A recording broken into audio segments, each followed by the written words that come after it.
ഉന്നക്കായ ഉണ്ടാക്കാൻ നോക്കിയിട്ട് ലാസ്റ്റ് അത് പായസമാക്കേണ്ടി വന്നൊരു സീനാണ് ഇത്. അപ്പോൾ കുറച്ചധികം പഴം ഇങ്ങനെ നാളെ ചീത്തയാവുന്ന രീതിയിലിരുന്ന് കണ്ടപ്പോൾ ജസ്റ്റ് ഉന്നക്കായ ഉണ്ടാക്കാമെന്ന് വിചാരിച്ചിട്ട് ഞാൻ അതിൻ്റെ ആ ഒരു അകത്തെ ഫില്ലിങ്സൊക്കെ ഉണ്ടാക്കിയെടുക്കുകയാണ്.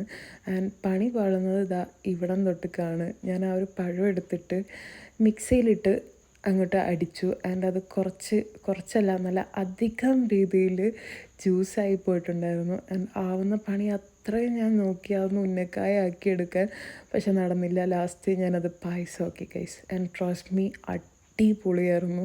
നല്ല ടേസ്റ്റ് ഉണ്ടായിരുന്നു. ഈ ഒരു പായസത്തിൻ്റെ ഫാനായി ഞാനിപ്പോൾ. കുറച്ച് പാലും നെയ്യും ഡേറ്റ്സും ഒക്കെ ഇട്ടിട്ട് ഒരു അടിപൊളി പായസമായിരുന്നു.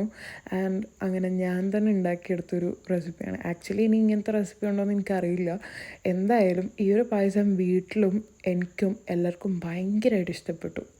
അപ്പോൾ അത്രേ ഉള്ളൂ. Bye from spice of happiness.